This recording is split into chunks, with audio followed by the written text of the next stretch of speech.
September 11th, 2021, New York City. Teenager who nobody knew her name just 3 weeks ago is now lying on the ground crying. Not in pain, not in defeat, but because she just did something that has never been done in 142 years of tennis history. This is not a fairy tale. This is not a movie. This is real. And what happened after this moment will break your heart, inspire your soul, and remind you why champions are not born in victory, but in the darkest valleys of struggle. For the next 40 minutes, forget everything you know, because this is the story of Emma Raducanu. The girl who conquered the impossible, the girl who fell from glory, and the girl who is fighting every single day to rise again. This story is for every dreamer in Dubai, Abu Dhabi, Sharjah, for every parent who sacrificed everything, for every child who dared to dream beyond borders. Stay with me, because what you're about to hear, will change how you see success, failure, and the human spirit. Let me take you back, not to London, not to New York, but two families, oceans apart, who would never imagine their bloodlines would create a champion. Bucharest, Romania. A family with strong values, discipline, and dreams of a better life. Shenyang, China. A family that believed in education, hard work, and sacrifice. These two families would meet in one of the most multicultural cities on earth, London, just like how families meet here in the UAE. Romanian, Chinese, Indian, Filipino, Arab, Pakistani. We are all here for the same reason, a better future. Emma's father, Ian, was a currency trader. Her mother, Renee, worked in finance. They weren't rich. They weren't famous. They were immigrants. Working hard, saving money, dreaming big. And in 2002, in Toronto, Canada, Emma Raducanu was born. But here's what makes her story so relatable to everyone in the UAE. She grew up between worlds. She spoke English at school, Romanian with her father, Mandarin with her mother. She ate moussaka and dumplings at the same dinner table. She celebrated Christmas and Chinese New Year. This is the UAE story. This is your story. Children growing up speaking Arabic at home, English at school, their mother tongue with grandparents on video calls. This beautiful, complicated, multicultural identity. But Emma's parents had a plan, a strict plan. Her father believed in discipline. Her mother believed in excellence. Together, they believed in one thing. If you want to be the best, you must sacrifice everything. At age 5, Emma was enrolled in tennis. Not because she loved it, because her parents saw potential. At age 7, she was training before school. At age 10, she was choosing tennis over birthday parties. At age 13, she was studying A-levels while training 6 hours a day. Now, some people criticized her parents, called them tiger parents. Too strict, too demanding. Let me ask you something, especially the parents watching. Don't we all do this? Don't we enroll our children in swimming, tennis, coding, piano, Arabic, French, hoping they'll find their gift? Don't we push them to study when they want to play? And we say no to parties because exams are coming? Emma's parents weren't cruel. They were immigrant parents. They knew the world doesn't give second chances to people like us. You have to be TYS as good to get half the recognition. By age 18, Emma was ranked 336th in the world. Decent, but not special. She had won some junior tournaments, lost many more. Coaches came and went. She changed coaching teams multiple times, something that would later become controversial. In June 2021, she got a wildcard entry to Wimbledon. The dream of every British player, playing at home, playing in front of the royal family. She reached the round of 16. Then, something shocking happened. She retired mid-match. Breathing problems. Medical timeout. She couldn't continue. The British media was brutal. She's not mentally strong enough. She crumbled under pressure, too young. Too inexperienced. Emma disappeared from the spotlight. Embarrassed. Hurt. Doubting herself. Her ranking dropped. Her confidence shattered. But then, something happened that would change everything. August 2021, just 2 months after the Wimbledon heartbreak. Emma gets an email. She's been accepted into the US Open qualifying rounds. It's not the main draw. Qualifying. That means she has to win THREE matches just to get into the actual tournament. Most players see qualifying as a consolation prize, but Emma, she had nothing to lose. No expectations. No pressure. Nobody watching. She lands in New York. Alone, no big team. No famous coach. Just her, a racket, and a dream that even she didn't fully believe in. What happened next? Will go down in history. Asterisk, asterisk, match 1 of qualifying. Asterisk, asterisk, Emma wins. 6-1, 6-2. Asterisk, asterisk, match 2. Asterisk, asterisk, she wins. 6-3, 6-2. Asterisk, asterisk, match 3. Asterisk, asterisk, she wins. 6-1, 6-4, she's in the main draw. But here's where it gets crazy. Asterisk, asterisk, round 1, main draw. Asterisk, asterisk, she faces Stephanie Vigel. Wins. 6-2, 6-3. Okay, nice. 1 win in a Grand Slam main draw. Good experience. Round R. Sing Sing, she destroys Zhang Shui. Liu Bi'er, Liu Bi. Wait. This girl is actually good? Asterisk, asterisk, round 3. Asterisk, asterisk, she beats Sarah Saribs Tormo. 6-0, 6-1. Now people are starting to notice. Who is this teenager? Where did she come from? Asterisk. Asterisk, round 4. Asterisk, asterisk, she faces Shelby Rogers, a top American player. Rogers had just beaten world number 1, Ashley Barty. Emma wins. 6-2, 6-1. The tennis world is in shock. Social media is exploding. But nobody in the UAE is really paying attention yet. Asterisk, asterisk, quarterfinals. Asterisk, asterisk. She faces Belinda Bencic, Olympic gold medalist, a proven champion. Emma wins. 6-3, 6-4. Do you understand what's happening here? A qualifier, teenager, with no ranking, no seeding, no expectations, is now in the semifinals of the US Open. Asterisk, asterisk, semifinals. Asterisk, asterisk, Emma faces Maria Sakkari, a Greek warrior known for her power and mental toughness. First set, 6-1 to Emma. Second set, Sakkari fights back. It's 4-4. Tension is unbearable. Emma serves. Sakkari returns. Rally after rally. The crowd is on their feet. Emma hits a forehand winner down the line. Asterisk, asterisk, she's in the final. Asterisk, asterisk, but here's the most insane part. 10 matches. 10, she hasn't lost a single set. Not one. 10 matches. 20 sets. Now, let me tell you who she's facing in the final. Leylah Fernandez, another teenager, also 19 years old. Also a qualifier story almost. Also from an immigrant background, Filipino-Canadian, 2 girls, 2 dreams, 1 trophy. September 11th, 2021, 20 years to the day after 9/11's, New York City, city that knows pain, a city that knows resilience. The final begins. Emma is nervous. You can see it. First game, she's broken. 0-1 down. But then, something clicks. She starts playing tennis that looks like it's from another planet. Forehand winners. Backhand slices, aces, drop shots. Asterisk, asterisk, first set, 6-4 to Emma. Asterisk, asterisk, second set. Fernandez fights back. She's not giving up. It's 5-3 to Emma. She's serving for the championship. 40-30 championship point. Emma tosses the ball. Her hand is shaking. She serves, and it's a fault. Second serve. The crowd is silent. She serves. Fernandez returns. Emma hits a backhand. Fernandez can't return it. Emma Raducanu is the US Open champion. She falls to the ground. Hands on her face. Tears pouring down. Not the elegant celebrity cry. The ugly, real, can't breathe kind of cry. Because she just did something that has never been done. First qualifier, male or female, to ever win a Grand Slam. First British woman to win a Grand Slam in 44 years, 10 matches. 0 sets lost at 18 years old. You know what this means?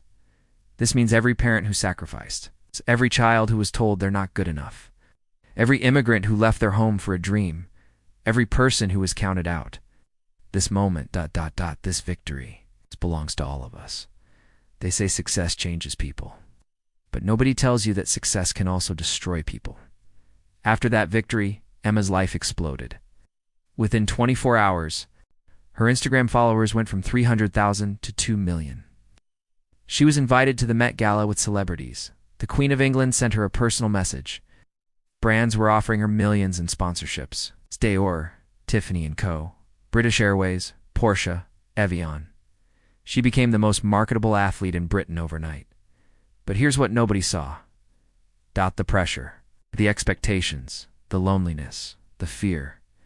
Imagine you're 18 years old. You just did something impossible. Now the entire world is watching you, analyzing every move, every loss, every word.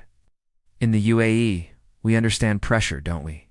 The pressure to succeed in school, the pressure to get into the best universities, the pressure to make your parents' sacrifice worth it, the pressure to prove you belong. But Emma's pressure was on a different level. Every tournament after the US Open, she was expected to win. But tennis doesn't work like that. Indian Wells 2021, her first tournament after US Open. Lost in round 1. The media, one-hit wonder. Transylvania Open. Lost in quarterfinals.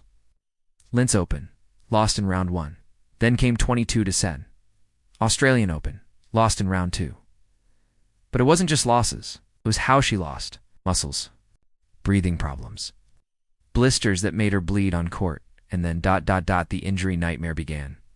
***, hip injury. ***, she withdraws from tournaments. ***, wrist surgery. ***, she's out for months. ***, ankle problems. ***, more withdrawals. By mid-2022, Emma had changed coaches 3 times in 1 year. The media started attacking. She's too focused on sponsorships. She cares more about fashion shows than tennis. She's not dedicated. Her parents pushed her too hard, too fast. Let me tell you something about the UK media, about media in general. They build you up just to tear you down. They celebrated her at 18. They destroyed her at 19. Do you know what it's like to be a teenager? It's dealing with injuries, pressure, and the whole world calling you a failure. Every time she posted on Instagram, at a fashion event, at a gala, smiling with friends, people commented, "Stop partying and practice. You're wasting your talent. We'll never win another Grand Slam." But here's what broke my heart the most. Emma kept showing up. Despite the injuries, despite the criticism, despite the pain, she kept fighting. 2023 came. More struggles. She had 3 surgeries in 1 year. Wrist, ankle, both hands. She was ranked 303 in the world. It's lower than before her US Open victory. Imagine that. Imagine winning the biggest prize in your sport, and then 2 years later you're worse than when you started. For the UAE audience watching this, especially the young people, let me ask you, how many of you have experienced this? You worked so hard for something, you achieved it. Everyone celebrated, then you struggled. You fell. And suddenly, everyone disappeared. The same people who celebrated you, now mock you. That's what Emma faced. And you know what the worst part is? Asterisk, she's still only 21 years old. Asterisk. 21. Most of us are still figuring out life at 21, still making mistakes, still growing. But Emma, she's expected to be perfect, to be a champion, to never struggle. But here's what people don't understand. Real champions aren't made in the moments of glory. Real champions are made in the moments when everything falls apart and they still choose to show up. Emma kept showing up. 2024. Emma is back on court. It's not as the US Open champion, not as the British sensation. It's not as the fashion icon, but as a fighter. She loses in early rounds. Then she wins a match, and loses again. Her ranking slowly climbs. 303, 250, 200, 150. Every match is a war, not just against her opponent, against her own mind, because the hardest opponent isn't across the net. It's the voice in your head that says, "You're not good enough anymore. We'll never reach that peak again. Everyone was right about you." But Emma, she keeps fighting. In January 2024, she reaches the round of 16 in Australian Open. Her best result since the US Open, the crowd gives her a standing ovation. Not because she won, but because she survived. And this is where her story connects so deeply with the UAE. Because in the UAE, we know what it means to rebuild. 50 years ago, this was desert. Now look at it. It's the tallest building in the world. Islands shaped like palms. A city that hosts the world. This didn't happen overnight. It happened through vision, persistence, and refusing to give up when everyone said it was impossible. Emma's comeback is like that. She's not trying to be who she was at 18. She's trying to become who she's meant to be. Let me tell you what Emma said in an interview that made me cry. People think the US Open was my peak. But what if it was just the beginning? What if everything I went through, the injuries, the criticism, the doubt, was preparing me for something even greater? Think about that. What if your biggest failure is actually setting you up for your greatest success? What if the job you lost led you to your dream career? What if the university that rejected you pushed you toward a better path? What if the relationship that broke your heart saved you from the wrong person? Asterisk, asterisk, what if Emma Raducanu's story isn't about the fall, but about the rise? Asterisk, asterisk, now, let me speak directly to three groups of people watching. Asterisk, asterisk, to the young dreamers in the UAE. Asterisk, asterisk, you are sitting in your room in Dubai, Sharjah, Abu Dhabi, Al-An. You have a dream. Maybe it's tennis. Maybe it's football. Maybe it's art, coding, medicine, business. But you're scared. Scared you're not good enough. Scared your parents won't support you. Scared you'll fail. Emma's message to you is this. Asterisk, asterisk, do it anyway. Asterisk, asterisk, she was scared too. She failed too. She's still struggling. But she showed up, and that's what separates dreamers from legends. Asterisk, asterisk, to the parents. Asterisk, asterisk, you brought your children to the UAE for a better life. You work long hours. You sacrifice your comfort. You push them to study, to excel, to be the best. Sometimes they hate you for it. Sometimes they don't understand. But you know what? Emma's parents were criticized too. Called too strict, too demanding. But look what they created. Not just a champion, fighter. So keep pushing, keep believing, keep sacrificing. Your children will thank you one day. Asterisk, asterisk, to everyone who has failed. Asterisk, asterisk, you tried something, you gave it everything, and you failed. Maybe it was a business that collapsed. Maybe it was an exam you didn't pass. Maybe it was a dream that died. And now you're wondering, should I try again? Or should I just accept that I'm not meant for greatness? Emma's answer is clear. Asterisk, asterisk, get back up. Asterisk, asterisk, the US Open wasn't her peak. It was her starting line. The injuries weren't her end. They were her test. The comeback isn't about winning another Grand Slam. It's about proving to herself and to all of us that she has more than one moment. You see, this is what makes Emma's story so powerful. It's not finished. She hasn't won another Grand Slam yet. She hasn't reached #1 yet. She hasn't silenced all the critics yet. But every single day she wakes up and fights. And that is what makes her a champion. Not the trophy, not the ranking, not the fame. But the courage to keep going when everything inside you is screaming to quit. So why did I tell you this story today? Because Emma Raducanu's story is our story. In the UAE, we are surrounded by stories like hers. The Pakistani taxi driver who became a successful entrepreneur. The Filipino nurse who put 3 kids through university. The Indian engineer who started with nothing and now owns his company. The Arab family who fled war and rebuilt their lives in peace. We are a nation of fighters, of dreamers, of people who refuse to accept no. Emma is still fighting, still training, still believing. 24 and 2025, she's playing tournaments, winning some, losing some. But she's there on court, under the sun, bleeding, sweating, fighting. And one day, maybe this year, maybe next year, maybe 5 years from now, she will rise again. And when she does, remember this moment. Remember this story. Remember that champions are not people who never fall. Champions are people who fall and get back up. So to everyone watching in Dubai, Abu Dhabi, Sharjah, across the Emirates, whatever you're going through right now, whatever mountain you're climbing, whatever battle you're fighting, remember Emma. Remember that at 18, she conquered the world. At 19, she lost everything. At 21, she's rebuilding. And her story isn't over. Neither is yours. The asterisk. Asterisk soft. Powerful ending. Asterisk, asterisk. This is the story of Emma Raducanu. The desert rose who bloomed in New York, withered in the storm. And is now, slowly, blooming again. Asterisk, asterisk, thank you for watching. Keep fighting. Keep believing. Keep rising. Asterisk, asterisk, Emma Raducanu. Current ranking, rising Grand Slams, 1, one spirit, unbreakable, her comeback continues, and so does yours.